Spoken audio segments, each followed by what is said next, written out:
and welcome to My Career in Data, a podcast where we discuss with industry leaders and experts how they have built their careers. I'm your host, Shannon Kemp, and today we're talking to Joanna Kennedy from Fullsight.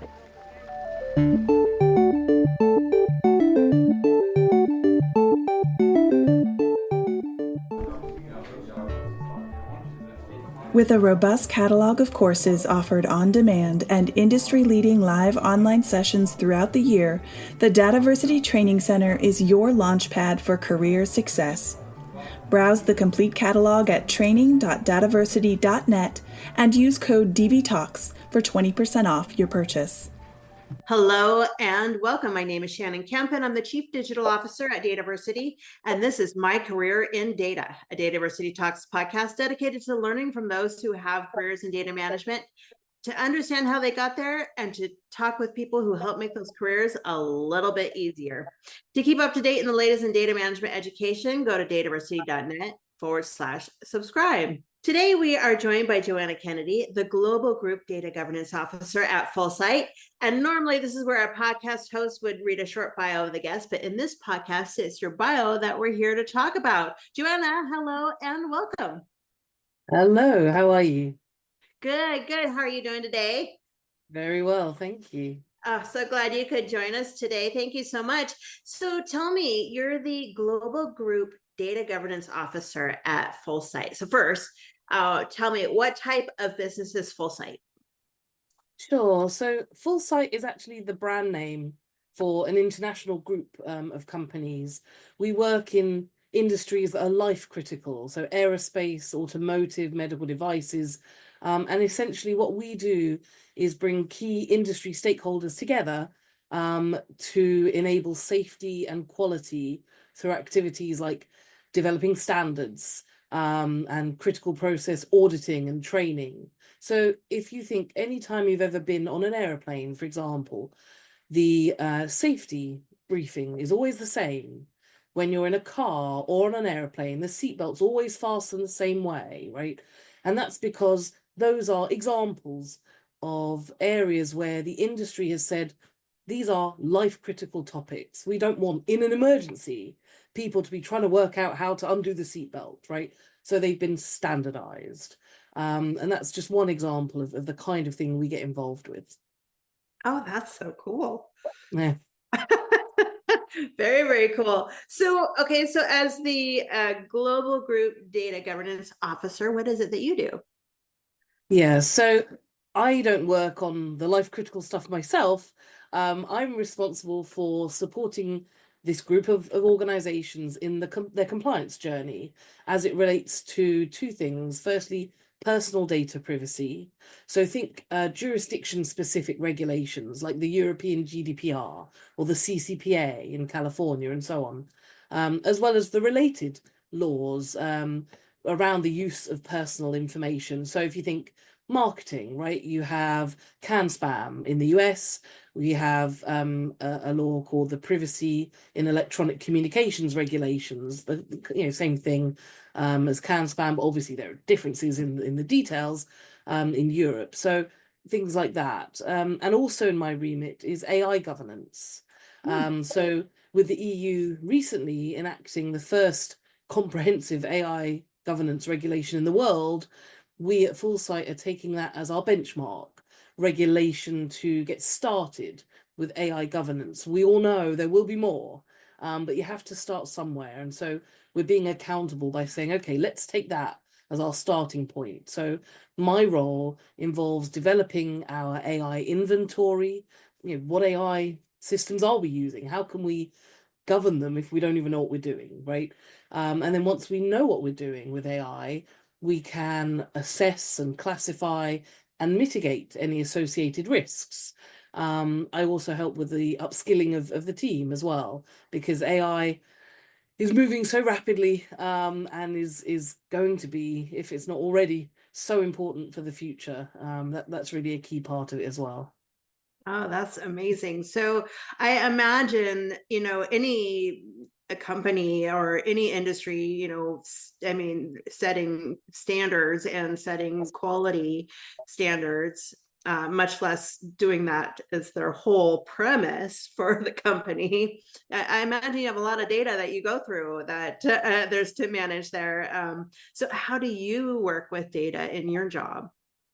So you're right. I mean, as an organization with the development of the standards, like I say, we then conduct audits.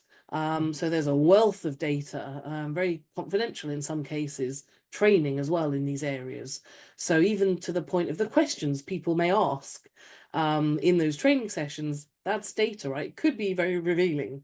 But for me, in my role, ironically, it's very important that there's actually no conflict of interest in what I do for governance and the actual processing of the data. So I have to be very careful not to get too close to the actual data processing, right? So my role is very strictly around how we adhere to key data protection principles in our use of data.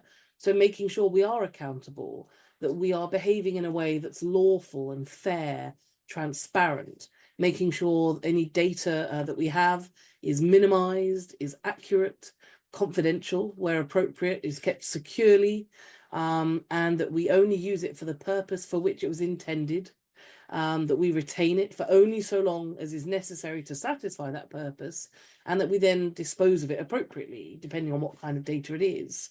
And so in my role, I work very closely with different departments, right? Because that's a big job and it's not something any one person could do. So for example, I work with the procurement team to make sure that any contracts with vendors or partners, if they may be using, for example, personal data or AI, that we have contract terms that say what can be done with our data in those circumstances. I work with IT to make sure, we have the appropriate cookies on our websites, that we have a preference center so people can tell us what they want to hear about, and we're not sending marketing they don't want to receive. I work with the legal team to make sure that any of our, as an international organization, we send data, all over the world and receive it. So those cross-border data transfers have to be legitimized. So I work with them, and I mentioned already staff training, right? Upskilling the team. So I work with HR on that. So for me, it's not as much about my hands in the data as giving advice and guidance for the organization and making sure we are doing all the things we are supposed to be doing. Specific for data, we do have a team that's focused on that. And for example, I work with them on the data tagging. So, what kind of tags do we need? The metadata, right? So we need to know, is it confidential? Is it related to any particular contract that says we must not do anything else with it? Is it personal information? Is it sensitive, and so on? Is it financial? So we have to make sure all the data across our systems is tagged appropriately. So that's one way I get involved with the data, but again, more in supporting the other teams. Very interesting. I could probably spend an hour just asking you about your program, but we're here to talk about you and how you got into this role. So let's back it up a little bit here. So tell me, when you were very young, say 6 years old, was this the dream? Did you say, I'm going to grow up and be a global group data governance officer?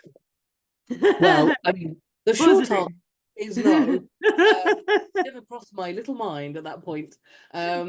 So no, I mean, I don't know that I would have known really what that was. And as a child, actually, kind of weirdly, I was very interested in being a spy. I don't know if I saw a James Bond movie or something when I was young. I have no idea where this came from, where the idea came from. But I love kind it. of right, what I do now with trying to protect the data and data privacy.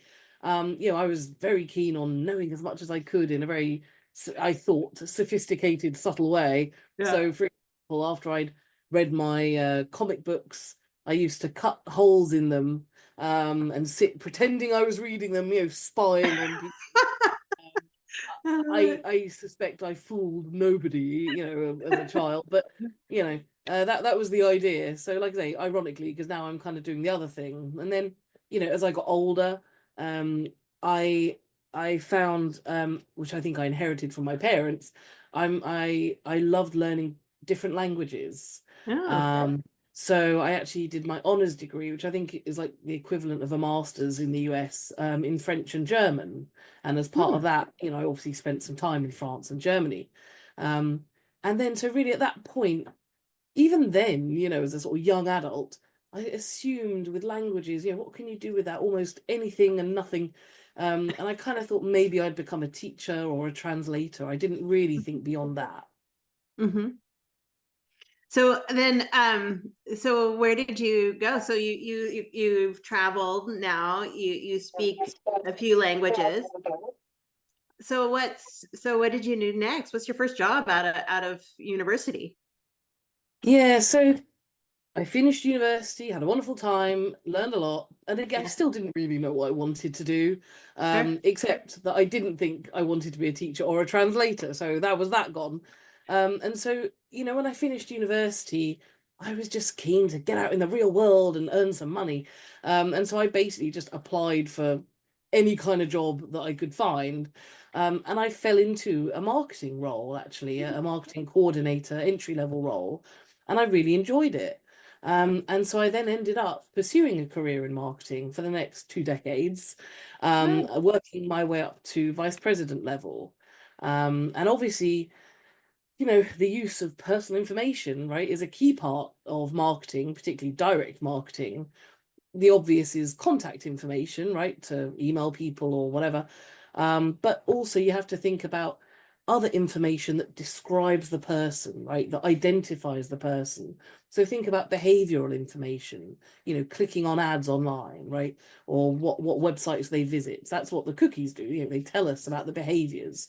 Sure. Demographic information, right? If we're thinking regions, countries, whatever it might be. Um, and are they men or women and so on, like I say, then geographic, transactional, what have they purchased before? What have they put in their cart and maybe then left, and all that kind of thing. That's all data, right? Personal data. And then when GDPR came along, in 2016, I was then part of an internal team focused on compliance. So we had, me from marketing, there was someone from IT, from HR, key departments, and we worked together to work out what do we need to do, to stay on the right side of the law, who's going to do what, and so on. And I realized I really enjoyed the challenge that represented. Hmm. Um, yeah, I think something marketing and data protection have in common is they are constantly changing. Technology changes and customer expectations or stakeholder expectations change. The laws change, so they had a lot in common in that way. And because I just showed such an interest in it, I got really quite passionate about it. I was then appointed the data protection officer for that company. And that was kind of how my second career began. Oh, that's fascinating. So, well, let's back it up a little bit. So I love that we're getting into the data piece here. But you said you worked yourself up to a VP level. That's impressive and no small feat. So, so tell me a little bit about that journey. How did you um, build that kind of success? Yeah, so I think there's a few elements. I mean, in general, I think everything is part luck and part hard work, right? You have to be in the right place at the right time, but nothing falls in your lap, right? You work for it. And for me, I think there's been always, like I say, different elements. There's the experience. So through my career, I've had experience of being, a one-man band, in marketing, kind of doing everything from the strategy and the budgeting to sending the emails, writing and sending the emails. Um, all the way through to having a team, internationally, and learning to delegate and all the rest of it. So I think it's partly experience. Early on, in my career, and arguably still to an extent, um, I've wanted to make sure. I don't know if it was an insecurity or what, but I wanted to make sure that I had not just the experience but pieces of paper to back me up. So as well as experience, I'm a big fan of continual professional development. I continue to learn, and we can talk more about that, in terms of my data career in a minute. But for marketing, I ended up doing a postgraduate diploma and a professional diploma in marketing. I became a mentor for the Chartered Institute of Marketing in the UK. I'm a fellow still of the Chartered Institute of Marketing, as well as a fellow of the Institute of Data and Marketing. I believe in giving back, and I think that's kind of the other part, networking and being part of a community, whatever your career, I think matters. So I think it's partly the people, partly the qualifications that give you a good foundation, and then obviously also the experience. Oh my gosh, that's amazing. And congrats on the multitude of degrees there. um, okay, so what kind of company then are you working at? So you're a VP of marketing, GDPR comes along. So what kind of company are you, what size company, what kind of company you're at this point? So I was then working for one of the companies in the group that I now represent, right? So I started out, like I say, working there. Well, so from university, I started working at Virgin, which was, I have to say, a fantastic company for a first job, because it's very, I mean, you get the job done, but it's a relaxed environment. It's exactly what you would think of as a place to work, right?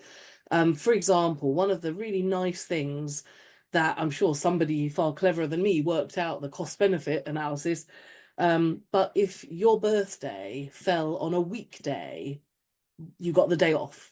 If it was on a weekend, you're already off, so too bad. But when your birthday was on a weekday, you got the day off, because they said nobody should work on their birthday. That just gives you an idea, right? Of the place. So it was great. It was a great foundation. From there, I worked for a not-for-profit organization called PRI, Performance Review Institute, which is, like I say, part of this group of companies. So I've really spent most of my career there. Like I say, that's where I started out, the only person in marketing, kind of, they hadn't had anybody before. And so, really building up the whole thing. I mean, I have copies of websites, from the 90s that, you look at them now. I mean, not just, that company, any website you look back at now in the 90s, oh my gosh, they're hideous. But, we had kind of not much before then. So I really kind of owned it and moved the needle there. Like I say, and at that PRI, I worked my way up to VP of marketing with an international team. So staff in the US, in the UK, in China, which is another big market. And that's where, like I say, at PRI, we had this internal team to support our compliance with GDPR, and became the data protection officer there. And from there, the president of the group asked me if I would become the group data protection officer. So supporting the personal data legislation compliance for the whole group of companies. So again, all around the world. And we have stakeholders and entities and so on. And then more recently, with AI becoming, such a big deal, my role expanded. So it's not just data protection, data privacy for personal data, but also AI governance across all kinds of data.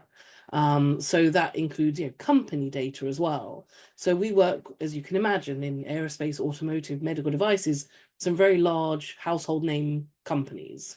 And it's very important to them and to us that we behave ethically and lawfully and all those things I mentioned before.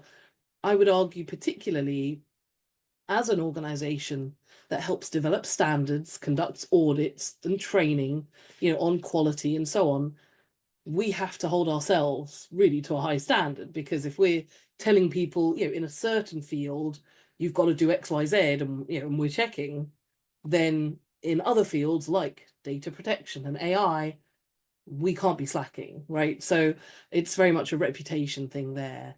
And that's, really how it happened. So like I say, part luck that I was in the right place at the right time, but part hard work as well. So I talked about in marketing kind of my attempts at least to improve myself. But I've done the same with data protection, and more latterly with AI. So for data protection, I'm a fellow of the International Association of Privacy Professionals. I speak at conferences around the world on that topic. So I talked earlier about my attempts, at least, to improve myself in marketing. More latterly, I've done the same for data protection and AI. So, for example, I'm a fellow of the International Association of Privacy Professionals. I am a certified practitioner in data protection. I'm a certified information privacy manager, a certified information privacy professional for Europe. I recently became one of the first 100 people in the world to obtain AI governance professional certification through the IAPP. There are many more now, but I was in that first cohort, so I'm very proud of that. And I am a big believer in vendor certifications as well. So the software tool I use for privacy, I have their certifications there too. Visit dataversity.net and expand your knowledge with thousands of articles and blogs written by industry experts, plus free live and on-demand webinars covering the complete data management spectrum. While you're there, subscribe to the weekly newsletter so you'll never miss a beat. Oh, that's so impressive. And it's what I love about what I'm finding anyway about people in these data roles is there's this innate curiosity and this desire to learn and grow and Absolutely. So exciting. And where do you so aside from all of these organizations, so is that where you're getting your education, just networking, additional resources, more certifications? Yeah, absolutely. I find there's such a benefit in face-to-face networking. Not only the exchange of ideas, but connecting with potential vendors. It really is a time saver when you're looking for somebody, whether it's a consultant or a software tool. When you're connected to the industry, you just know off the top of your head who to go to. Yeah. And it really speeds things up. Oh, very much so. So, tell me, Joanna, what's been your biggest lesson so far in your career? That is a tough question. There's definitely been many lessons along the way. But I think it kind of touches on something we've just been mentioning. And I think my biggest lesson is that really it's all about people. And I mean that in many aspects. So for example, we talk about data. And my background, like I say, being personal data, it's very easy to talk about data in isolation. And even the legal terminology we use, we talk about data subjects rather than people. It kind of helps us somehow separate in our minds, data doesn't exist in isolation. You know what I mean? When we just talk about data and data subjects and whatever, data processes, there's lots behind that. And I think it's easy for us to forget. And I think we do our best work when we remember the data doesn't exist by itself. It's about people, about companies, whoever it might be. And we may be the custodians or stewards of it in a particular context, but it doesn't mean we own it and we can do whatever we want with it. But like I say, when I say it's about people, even away from like the data particularly, I'm thinking more broadly. Like I said, it's about the professional relationships we develop with our peers, the commercial relationships with our stakeholders. Again, it's all about people. Even if you're working with other companies, right? You're not selling direct to consumers. Who are the buyers at companies? They're people. So relationships really matter. And I think the lesson there is you might be really good at your job, but unless you're good with people, I think you can only get so far. And I think that's been true, when I reflect on my career, whether it's in marketing, data governance, probably any number of fields. I think my biggest lesson in my career is that really understanding and relating to people is what underpins everything. I agree. Nobody can do it on their own. Exactly. Exactly. Yeah. I wish I had learned that a lot earlier in my career. I'm sure we all do, yeah. Well, so do you see then the importance of data management and the number of jobs working with data increasing or decreasing over the next 10 years, and why? Yeah. So, I mean, there's so many tropes about this, right? Data is the new oil and AI won't take your job, but someone who understands AI will. We've all heard them. And it's certainly something I think about, not just for the immediate future. I mean, you think about AI, 2 years ago, who'd heard of ChatGPT, and now it's everywhere, right?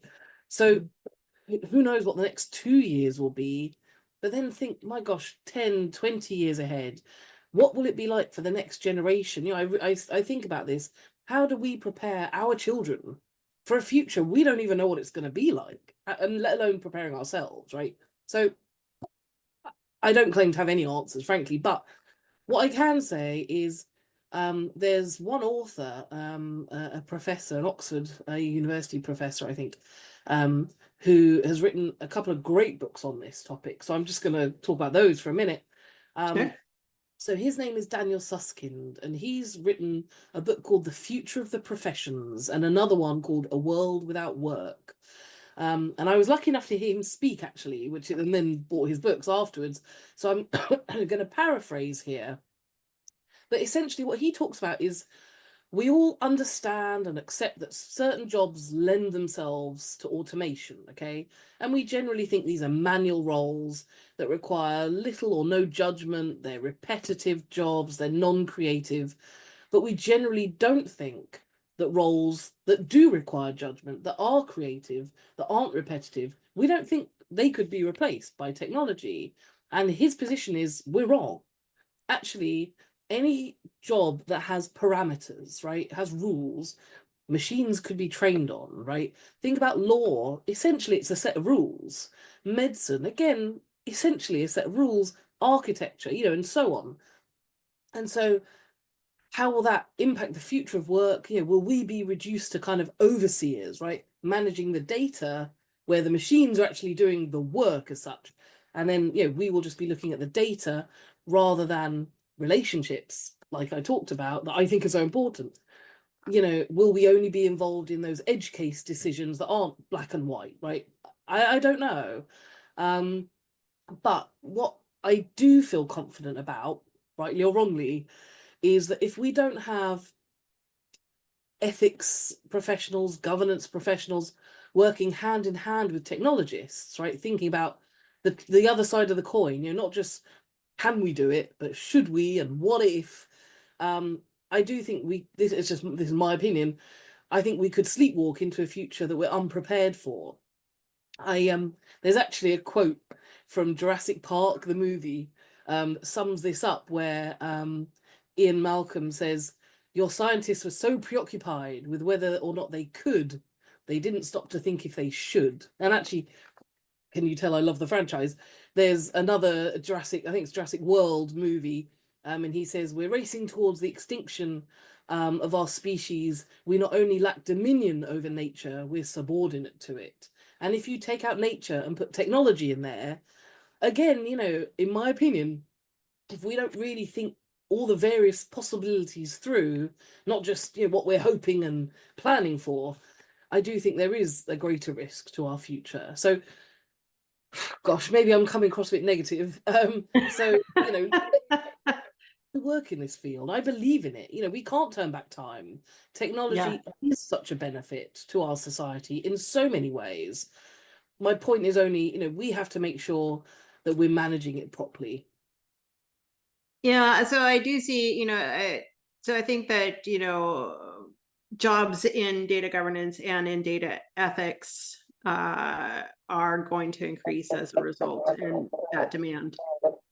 Yeah, I think so. I think the challenge is really persuading companies that those kinds of roles are as important as the data scientists and the technology specialists, because companies, of course, they want to make a profit. I get it. I mean, that's where it comes from. I say to everybody when they ask me, you know, can we do X, Y, Z? You know, I say, look, these are not my decisions to make, right? If you put the data governance person in charge of decision making, we won't do anything, because my role is to minimize risk, right, for the organization. And really, the way to eliminate risk is let's just not do anything. So that's why it's not my decision, right? And that's the right thing.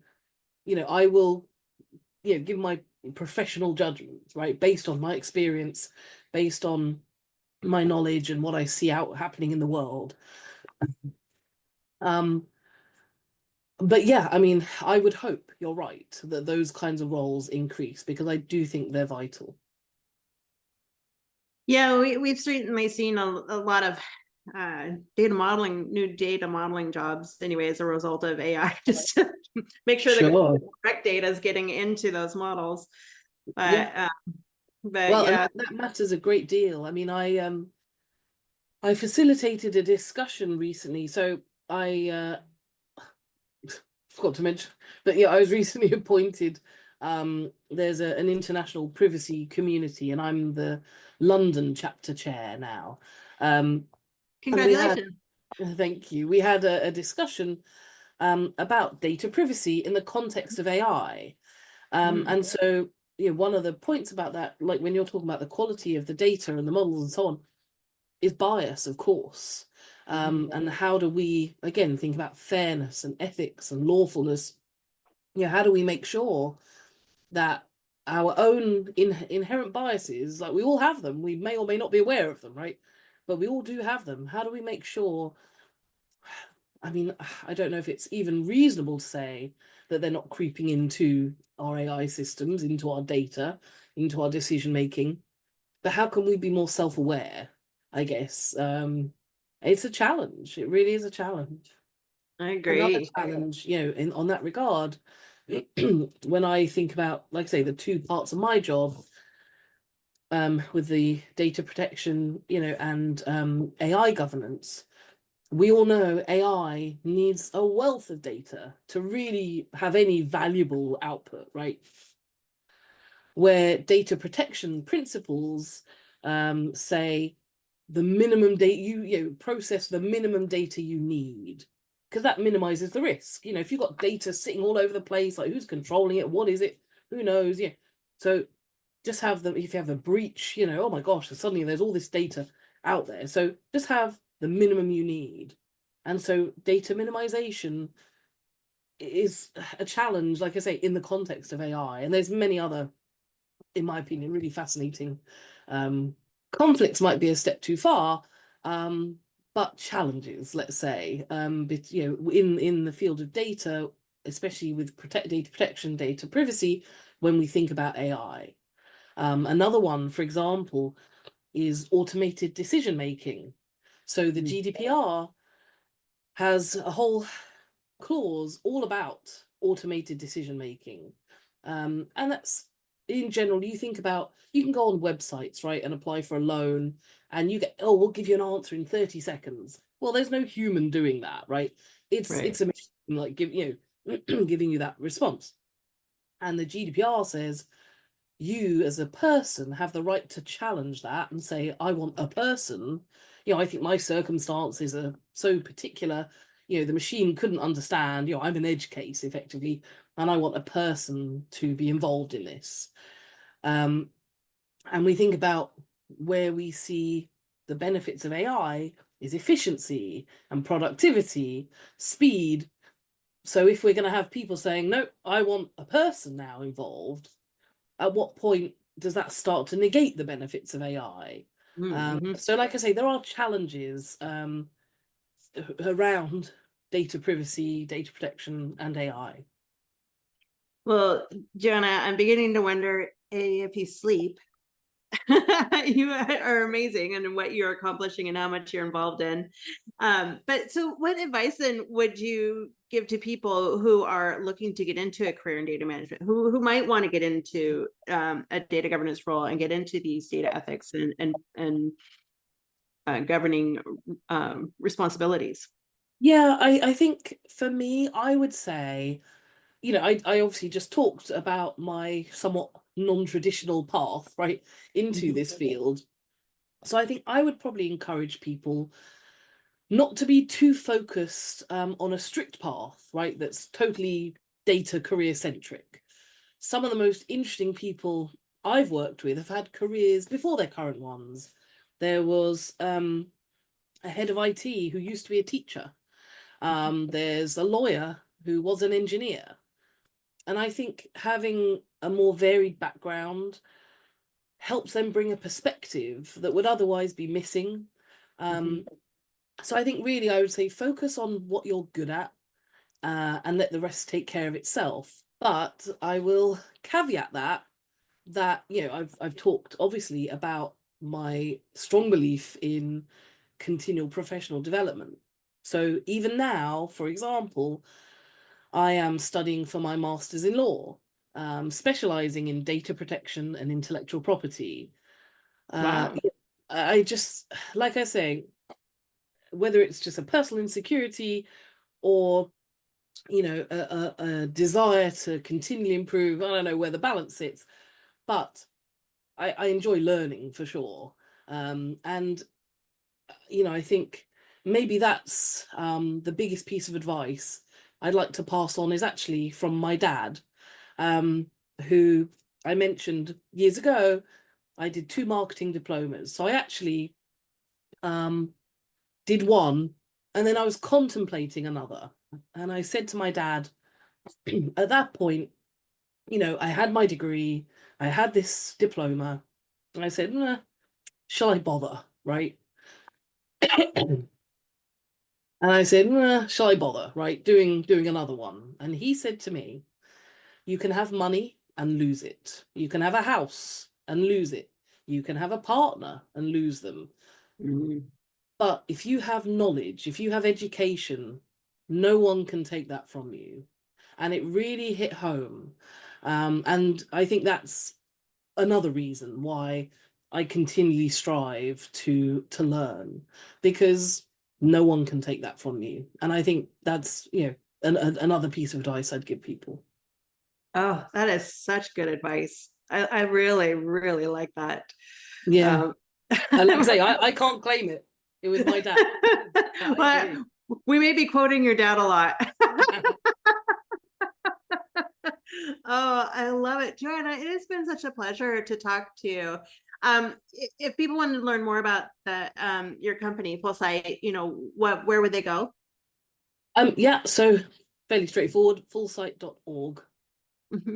And what about the chapters you mentioned as well that you're involved in? Like if they want to get involved in those or any other groups? Yeah, absolutely. So the privacy community I mentioned is called Privacy Connect. It's all one word. They have chapters, cities all around the world. Like I say, I chair the London one, but they're everywhere. And yeah, I recommend them. They organize events, I think, in each location, maybe a couple of times a year. Great topics and discussions. Then I also mentioned the International Association of Privacy Professionals, who I strongly recommend. I attend. Again, they have events around the world, Europe, US, Asia. Always great networking opportunities, great presentations, lots of opportunities to get involved. So yeah, those I think are the main ones. Oh, I love it. It's been such a pleasure to talk to you. Like I say, I really, again, let me reiterate, I think I could go up for hours in any one direction about your current role, about some of your past roles and learnings, but that is all the time that we have for today. And so thank you for taking the time to talk with us today. Oh, no, I appreciate the opportunity. Thank you. And to all of our listeners out there, if you'd like to keep up to date in the latest podcasts and the latest in data management education, you can go to dataversity.net/subscribe. Until next time, stay curious, everyone. Thank you for listening to DATAVERSITY Talks, a podcast brought to you by DATAVERSITY. Subscribe to our newsletter for podcast updates and information about our free educational webinars at dataversity.net/subscribe.